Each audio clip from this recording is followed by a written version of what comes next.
अब अपने दर्शकों को सीधा लिए चलते हरियाणा, जहां पर मुख्यमंत्री नायब सिंह सैनी क्या कुछ कह रहे हैं, सुनिए। कि ऐसे महान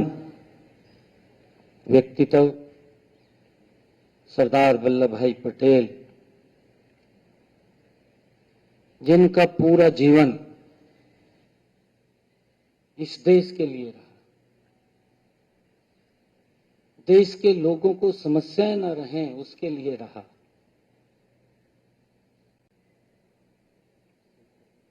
कि आने वाले समय के अंदर लोगों को किन किन दिक्कतों से गुजरना पड़े, उन दिक्कतों में आने वाली पीढ़ियां न रहें, वो खुली हवा में सर ऊंचा करके वो घूम सकें, सांस ले सकें। एक बड़ी भूमिका सरदार वल्लभ भाई पटेल की इस देश की एकता में रही, और आज हम सब के लिए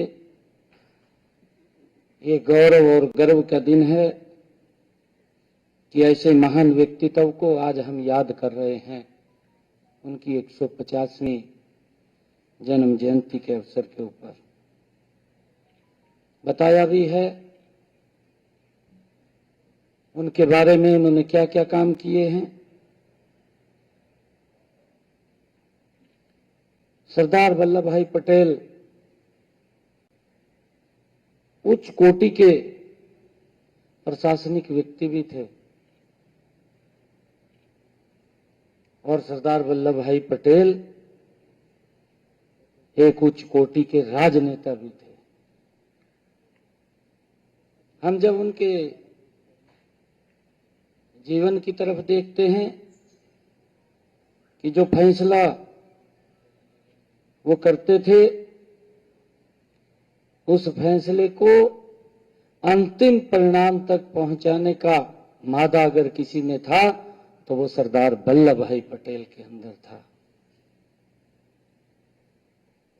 और उनकी दृढ़ इच्छा ही थी कि हमारे देश की जो छोटी बड़ी 562 रियासतें, ये कोई साधारण व्यक्ति नहीं कर सकता, जिसके अंदर करने की कोई इच्छा शक्ति है, दृढ़ इच्छा शक्ति है, और उसी का परिणाम है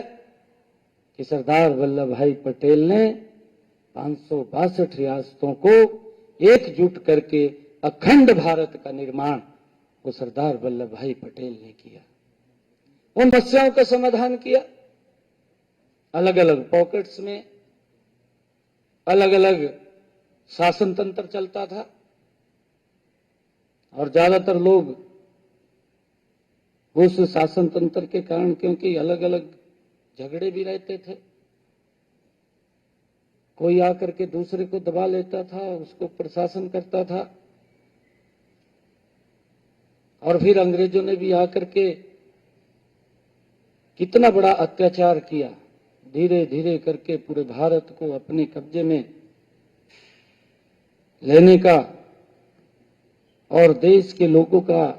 शोषण करने का काम किया। हम देखते हैं कि जब अंग्रेजों का शासन था उस समय उन्होंने कानून भी अपने तरीके से बनाए, क्योंकि वो कानून जो बनते थे वो उनकी सुविधा के अनुसार बनते थे, वो भारत के नागरिकों की सुविधा के अनुसार नहीं थे। उनके प्रति अगर कोई आवाज उठाता था तो उसको भी कितनी प्रकार की यातनाएं वो दी जाती थी, परंतु